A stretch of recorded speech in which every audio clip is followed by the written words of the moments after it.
আসসালামু আলাইকুম। সুপ্রিয় শিক্ষার্থী, কেমন আছো তোমরা? আশা করি ভালো আছো, সুস্থ আছো। এবং এই যে এইচএসসি এবং আলিম পরীক্ষা তোমাদের শেষ হচ্ছে, আর শেষের সাথে সাথে তোমাদের মনের ভেতরে দুশ্চিন্তা বাড়ছে। তোমরা যখন বাংলা, ইংরেজি এবং সাধারণ জ্ঞান পড়তে যাচ্ছ, তখন তোমরা বুঝতে পারছো না যে সাধারণ জ্ঞান পড়াটা স্পেশালি তোমরা কীভাবে শুরু করবে। আমরা আমাদের আগের দিনের গত দিনের সেশনে দেখিয়েছিলাম যে তোমরা সাধারণ জ্ঞান কিভাবে পড়বে। এখন সাধারণ জ্ঞান পড়তে গিয়ে তোমরা যে সমস্যাটা ফেস করো, সেই সমস্যাটা হচ্ছে মূলত যে সাধারণ জ্ঞান মনে থাকে না। বাংলা ইংরেজি তো ভাই আমরা পরিচিত, বা বাংলা ইংরেজিতে এর আগে আমরা পড়েছি, কিন্তু সাধারণ জ্ঞান আমরা পড়িনি এবং সাধারণ জ্ঞান আমাদের মনে থাকে না। আজকের এই সেশনে আমরা তোমাদেরকে দেখানোর চেষ্টা করব যে সাধারণ জ্ঞান তোমরা কিভাবে মনে রাখবে। কাজে আমাদের আজকের এই ভিডিওর শিরোনাম হচ্ছে সাধারণ জ্ঞান মনে রাখার উপায়। সাধারণ জ্ঞান আমরা কিভাবে মনে রাখবো সেটা আমরা একেবারে 8টা-9টা খুব কার্যকরী উপায়ে তোমাদেরকে দেখিয়ে দেবো, বুঝিয়ে দেবো, শিখিয়ে দেবো। আশা করি পুরোটা সেশন জুড়ে, পুরোটা সময় জুড়ে তোমরা আমাদের সাথেই থাকবে।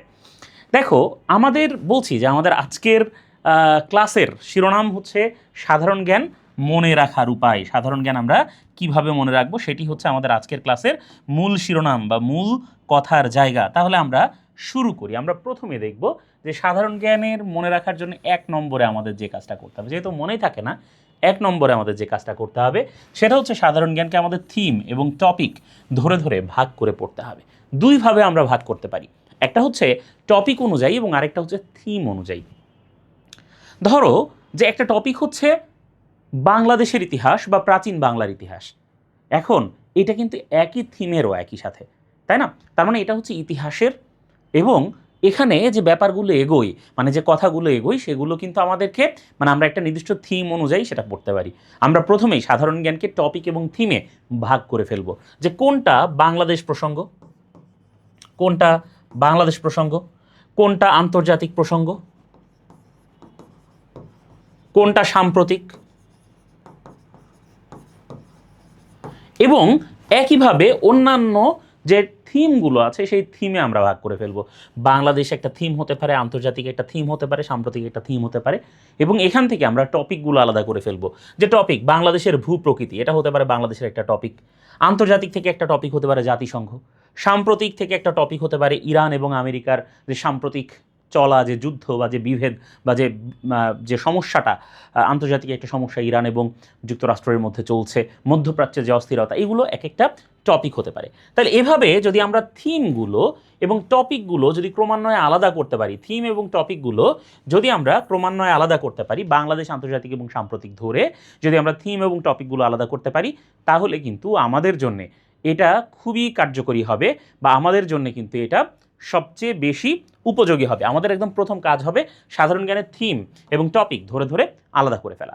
সেকেন্ড কোন বিষয়টা আমাদের খেয়াল রাখতে হবে? সেকেন্ড বিষয়টা হচ্ছে আমাদেরকে গল্প এবং পটভূমি জেনে পড়া। বিশেষ করে তোমরা যারা সাধারণ জ্ঞান পড়বে, আন্তর্জাতিক প্রসঙ্গ অথবা বাংলাদেশ প্রসঙ্গের, আন্তর্জাতিক প্রসঙ্গ অথবা বাংলাদেশ প্রসঙ্গের গল্প এবং পটভূমি এটা অত্যন্ত জরুরি হবে।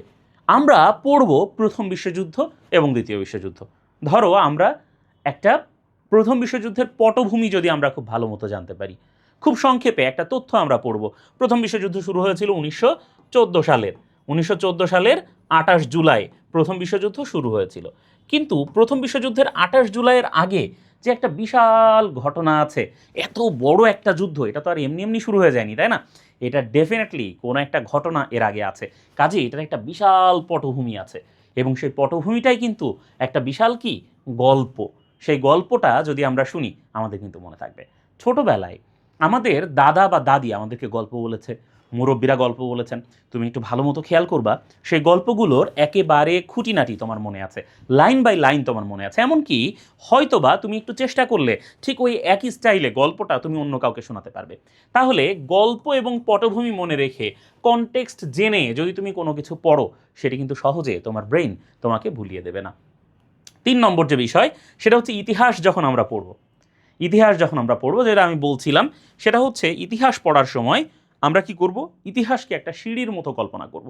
ইতিহাসের একটা টপিক ধরো আমরা পড়ছি, সেটা হতে পারে বাংলাদেশে বিভিন্ন তোমার এই যে বা বাংলাদেশের ইতিহাস হতে পারে, যে বাংলাদেশ তোমরা জানো যে প্রথমে এই যে হ্যাঁ, তারপরে এই যে মানে এই যে মৌর্য, গুপ্ত, গৌড়, পাল, এভাবে এক এক করে বংশীয় শাসন চলেছে। তারপরে লক্ষণ সেনের পরাজয়ের পর ইখতিয়ার উদ্দিন মোহাম্মদ বিন বখতিয়ার খলজি এসেছেন। এখন এই যে বিষয়গুলো, ইতিহাসের যে বিষয়গুলো আমরা মনে রাখার চেষ্টা করছি, এই বিষয়গুলোকে আমরা কিভাবে সহজে মনে রাখবো? দেখো, প্রাচীন বঙ্গের এই যে পালের পরে সেন, সেনের পরে মুসলিম শাসন আসলো, তারপরে ব্রিটিশ শাসন আসলো, এরপরে পাকিস্তান আমল আসলো, এরপরে ভাষা আন্দোলন আসলো, ভাষা আন্দোলনের পরে 6 দফা 1966-তে, 69-এর গণ অভ্যুত্থান এবং 71-এর মুক্তিযুদ্ধ। এভাবে আমরা কি পেলাম? স্বাধীন সার্বভৌম একটা বাংলাদেশ পেলাম। এই যে তোমরা স্মৃতিসৌধ দেখছো এবং এই যে পতাকাটা দেখছো। তাহলে তোমরা যখন সিঁড়ি দিয়ে উঠবে, তখন এই প্রত্যেকটা সিঁড়ি যেন তোমাদের ইতিহাসের এক একটা ধাপ তোমাদেরকে মনে করিয়ে দেয়। প্রত্যেকটা সিঁড়ি যেন বিশ্ব ইতিহাসের এক একটা ধাপ তোমাদের মনে করিয়ে দিতে পারে। অনেক সময় বিশ্ববিদ্যালয় ভর্তি পরীক্ষায় এই ধরনের প্রশ্ন আসে। কোন ধরনের প্রশ্ন আসে? যে বলে যে এই যে তোমরা যে ইয়ে করছো, এই যে কি 4টা ঘটনা দেয়, 4টা ঘটনা দেয়। ধরো ধরো দিল যে ব্রিটিশ ভারত বিভক্ত হয়ে পাকিস্তান এবং ভারত সৃষ্টি, বঙ্গভঙ্গ রদ, তারপরে হচ্ছে সিপাহী বিদ্রোহ এবং পলাশির যুদ্ধ। এই 4টির মধ্যে কোনটি আগে হয়েছিল? কোনটি আগে হয়েছিল? ক, খ, গ, ঘ এরকম অপশন দিল। তুমি যদি সেগুলোর পর্যায়ক্রমিক ধারণা তোমার থাকে, তুমি খুব সহজে এটার উত্তর করতে পারবে না। তাহলে ইতিহাসকে একটা সিঁড়ির মতো করে যদি আমরা কল্পনা করি, একদম নিচ থেকে উপর পর্যন্ত যদি আমরা চলে যেতে পারি কল্পনায় কল্পনায়, তাহলে কিন্তু এই বিষয়গুলো আমাদের মনে রাখতে খুবই সহজ হবে। এরপর আমরা দেখি যে নেমোনিক এবং টেকনিকের ব্যবহার করে আমরা কিভাবে নিমোনিক এবং টেকনিকের ব্যবহার করে মনে রাখা। অনেক অঞ্চল আছে, অনেক সংস্থা আছে যেগুলোর সদস্যগুলো আমাদের মনে থাকে না। অনেক সংস্থা আছে, সদস্যগুলো মনে থাকে না, তাই না? যেমন ধরো যে আমরা যদি এই যে তোমার আসিয়ানভুক্ত দেশগুলো এমটিভির ফিল্ম দেখলে বিসিএস হবে না, তাই না? এইভাবে যদি আমরা মনে রাখি, অথবা ধরো যে আমরা মনে রাখতে চাই যে বাল্টিক সাগরের তীরবর্তী দেশ বা বাল্টিক অঞ্চলের দেশ কোনগুলো, আমরা মনে রাখতে পারি কিভাবে? আমরা মনে রাখতে পারি হচ্ছে এই যে অল দিয়ে। কিভাবে? অল দিয়ে। এস্তোনিয়া, লিথুনিয়া, লাটভিয়া, এই 3টা দিয়ে আমরা কি করতে পারি? বাল্টিক সাগরের তীরবর্তী দেশ বা বাল্টিক অঞ্চলের দেশ। এখন বাল্টিক অঞ্চলের দেশ প্রশ্ন এসেছে, কোনটি বাল্টিক অঞ্চলের দেশ, কোনটি বাল্টিক অঞ্চলের দেশ নয়, সেক্ষেত্রে তুমি উত্তর করবে কিভাবে? অপশনে এসেছে।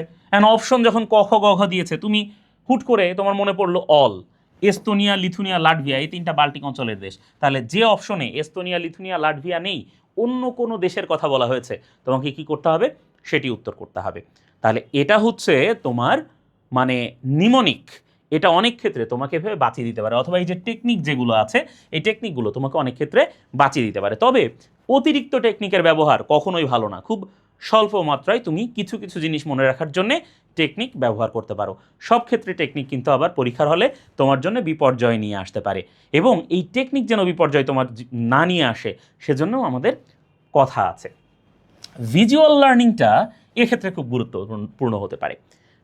যেখানে তুমি টেকনিকের ব্যবহার করতে চাও না, সেখানে যদি একটা মানচিত্র তুমি দেখতে পারো, মানচিত্রে যদি তুমি সুন্দর করে মনে করতে পারো যে এস্তোনিয়া, লিথুনিয়া, লাটভিয়া এইটা আছে হচ্ছে বাল্টিক সাগরে, তাহলে বাল্টিক সাগর কোন জায়গায়? এই জায়গায় আছে, আর এইটার তীরবর্তী দেশই হচ্ছে এস্তোনিয়া, লিথুনিয়া, লাটভিয়া, একদম 3টা লাগানো, তাহলে কিন্তু তুমি সেখানে খুব সুন্দর মতো সেটার উত্তর করতে পারবে। মানচিত্র যদি তোমার চোখের সামনে ভেসে ওঠে, মানচিত্র বেসিক্যালি একটা নকশা। মানচিত্র মূলত কি? একটা নকশা। তুমি যখন ক্লাসে পড়বে, আমরা বারংবার মানচিত্র দেখিয়ে দেখিয়ে দেখিয়ে দেখিয়ে তোমাকে বলে দেব যে এই যে এইখানে আছে বঙ্গোপসাগর, বঙ্গোপসাগরের তীরে এই দেশ আছে বাংলাদেশ। কেন বঙ্গোপসাগর বঙ্গোপসাগর? কেন বঙ্গোপসাগরকে বে বলা হচ্ছে, কেন গালফ বলা হচ্ছে না, আমরা তোমাকে বুঝিয়ে দেব। কেন উত্তম আশা অন্তরীপ কোথায় আছে, কেন সেটাকে অন্তরীপ বলা হচ্ছে, আমরা তোমাকে কিন্তু সেটা মানচিত্রে সুন্দর মতো করে বারবার করে দেখিয়ে দেব। এবং এইভাবে তুমি যদি ভিজুয়াল লার্নিংয়ের মাধ্যমে তোমার পরীক্ষার হলে বসে তুমি যদি মানচিত্রটাকে মনে করতে পারো, যে কোনো জায়গায় বসে তুমি যদি মানচিত্রটাকে আত্মস্থ করে নিতে পারো, কালকে আমি বলেছি গত দিন কি কি লাগবে, সেখানে আমি মানচিত্রের কথা বলেছি। বাংলাদেশ এবং আন্তর্জাতিক মানচিত্রটা যদি তোমার ব্রেনে থাকে, তুমি সাধারণ জ্ঞানে অনেক এগিয়ে গেলে, অনেক দিক থেকে অনেক চিন্তায় তুমি তোমার সহপাঠীর চেয়ে অনেক বেশি এগিয়ে গেলে। কাজে মানচিত্র খুবই গুরুত্বপূর্ণ বিষয়। এবং সাধারণ জ্ঞান যতদিন, শুধু এই বিশ্ববিদ্যালয় ভর্তি পরীক্ষা না, যেখানে তুমি মানে ভর্তি পরীক্ষা দিতে যাবে, যেখানে তুমি প্রতিযোগিতামূলক পরীক্ষা দিতে যাবে, বিসিএস অথবা প্রাইমারি স্কুলের টিচার, প্রত্যেকটা জায়গায় সাধারণ জ্ঞানে মানচিত্র একইভাবে তোমার কাজে লাগবে। কাজেই মানচিত্রকে আমরা কি করতে পারবো? ভিজুয়াল লার্নিংয়ের মাধ্যমে মানচিত্র আমাদের ব্রেনের ভেতরে একটা ছবি, একটা নকশা আমাদের এঁকে নিতে হবে। ধরো তুমি ঘুমাচ্ছ, ঘুম থেকে উঠে তুমি যখন ওয়াশরুমে যেতে চাও তখন কি তোমার ঘুমের থেকে উঠে বিছানায় বসে আগে চিন্তা করা লাগে যে আমি এখন কোন দিকে যাব, কিভাবে আমি ওয়াশরুম পর্যন্ত পৌঁছাবো? আমি নিশ্চিত তুমি শুয়ে থেকে সরাসরি উঠেই তুমি ঘরের সুইচে হাত দিয়ে ফেলো, এই সুইচ তোমাকে হাতড়ায় খুঁজতে হয় না। তুমি উঠেই সুইচ না জ্বালিয়েও তুমি সুন্দর মতো, লাইট না জ্বালিয়েও কি তুমি সুন্দর মতো বাথরুম বা ওয়াশরুম পর্যন্ত তুমি চলে যেতে পারো। কেন পারো? কারণ এই বিষয়টা তোমার ব্রেইনে একটা নকশা, একটা মানচিত্র তোমার ব্রেইন কল্পনা করে নিয়েছে ইতোমধ্যে, এঁকে নিয়েছে ইতোমধ্যে। কাজে যখন তুমি যাবা কোনো কিছুই তোমার আর নতুন করে ভাবতে হবে না, তোমার অলরেডি এটা ভাবা আছে। তেমনিভাবে মানচিত্র সাধারণ জ্ঞান উত্তর করার ক্ষেত্রে তোমার কোনো কিছু না ভেবেই সঠিক উত্তরটা তোমার সামনে এনে দিতে হেল্প করবে। এরপরে নিয়মিত রিভিশন। আমি এর আগেও বলেছিলাম সাধারণ জ্ঞান মনে রাখার ক্ষেত্রে বা যে কোনো পড়া মনে রাখার ক্ষেত্রে স্পেসড রিপিটেশন, যেটা কিছুদিন বিরতি দিয়ে দিয়ে রিভিশন দেয়া, মানে এটা হচ্ছে কি কিছুদিন বিরতি দিয়ে পড়া। এটা কি বিরতি দিয়ে পড়া? এই যে কিছুদিন বিরতি দিয়ে তুমি যে পড়ছো এটা কিন্তু খুব গুরুত্বপূর্ণ। দেখো, পড়ার জন্য 7-3-1 যে রুলটা আছে, তার মানে তুমি আজকে যেটা পড়লে 3 দিন পরে তুমি সেটা রিভিশন করবে এবং তার 7 দিন পরে আবার সেটা রিভিশন করবে। এই স্পেসড রিভিশন তোমার মনে রাখার পরিমাণ বাড়াবে। আমাদের ব্রেইনের একটা ভুলে যাওয়ার গ্রাফ আছে, একটা কি আছে, ভুলে যাওয়ার গ্রাফ আছে। নর্মালি আমরা যখন পড়ি তখন আমাদের সেটার 80% পর্যন্ত আমাদের প্রথমবারে মনে থাকে, এইটা খুব দ্রুত নামতে থাকে। কিন্তু তুমি যদি 3 দিন পরে এটা আবার রিভিশন দাও তাহলে এটা কিন্তু আবার উঠে 80%-এ পৌঁছে যায়। তারপরে যদি এটা আবার খুব দ্রুত নামতে থাকে, তুমি যদি 7 দিনের মাথায় সেটা আবার রিভিশন দাও তাহলে ধরো এটা 40%-এ নেমে এসেছিল, এখান থেকে এই রিভিশনটা তোমাকে আবার 80% পর্যন্ত পৌঁছে দিতে তোমাকে হেল্প করতে পারে। এভাবে করে স্পেসড রিভিশনের মধ্য দিয়ে, বারবার রিপিটেশনের মধ্য দিয়ে, বারবার পুনরাবৃত্তি করার মধ্য দিয়ে তোমার একটা জিনিস, এটা শুধু সাধারণ জ্ঞান না, বাংলা ইংরেজির যে কোনো টপিক, পৃথিবীর যে কোনো টপিক মনে করার জন্যে অত্যন্ত কার্যকর হতে পারে। কাজেই এইটা কিন্তু সাধারণ জ্ঞানের এই নিয়মিত রিভিশন, বারবার মানচিত্র দেখা, বারবার ওই ওই নির্ধারিত বিষয়টা পড়া, দেশ রাজধানী মুদ্রার বিষয় যদি তুমি পড়তে চাও সেটা কিছুদিন গ্যাপ দিয়ে পড়া, এই ব্যাপারটা তোমার পড়ার ক্ষেত্রে একটা কার্যকরী ইতিবাচক একটা পরিবর্তন নিয়ে আসবে এবং মনে রাখার পরিমাণ বাড়াবে। অন্যকে বোঝানো। আমরা বলি যে কোনটা তোমার পড়া হয়েছে, মানে কখন তুমি বুঝবে যে তোমার পড়া হয়েছে? যখন তুমি কাউকে পড়াতে পারবে, যখন তুমি কাউকে পড়াতে পারবে। কখন তুমি বুঝবে যে তুমি কিছু বুঝেছো? যখন ওই জিনিসটা তুমি কাউকে বোঝাতে পারবে, তখনই কেবল ওই জিনিসটা তুমি বুঝেছো, না হয় ওই বিষয়ে তোমার ডাউট থেকে গেছে। কাজেই সবসময় চেষ্টা করবে তোমরা যারা পড়াশোনার প্রয়োজনে বিভিন্ন মেসে থাকো, বন্ধুবান্ধবের সাথে থাকো অথবা বাসায় থাকো, কিন্তু কখনো বন্ধুদের সাথে দেখা হচ্ছে বিকালবেলার আড্ডায় অথবা অন্য কোথাও ফোনে কথা হচ্ছে, কোনোভাবে বন্ধুবান্ধবের সাথে তোমার আলাপ হচ্ছে, তুমি কি করবে? ওই বিষয়টি নিয়ে আলোচনা করবে। তুমি মনে করতে পারো ভাই এটা কি বলছেন, কেন আমরা সারাদিন পর একটু বন্ধুবান্ধবের সাথে কথা বলবো, কেন আমরা এই বিষয় নিয়ে আলোচনা করব? আমাদের তো আলোচনার আরও অনেক বিষয় থাকতে পারে। না ভাইয়া, থাকতে পারে না। তুমি যখন অ্যাডমিশনের জন্য পড়বে তখন তুমি এমন বন্ধুই পছন্দ করবে বা এমন বন্ধুকেই তুমি নির্বাচন করবে যার সাথে তুমি তোমার এই পড়াশোনার টপিক নিয়ে আলাপ করতে পারো, এবং এই আলাপ করতে গেলে তোমাকে ভাবতে হবে না যে আসলে বন্ধুটা কি মনে করছে। ক্লিয়ার? বিষয়গুলো মাথায় রাখবে।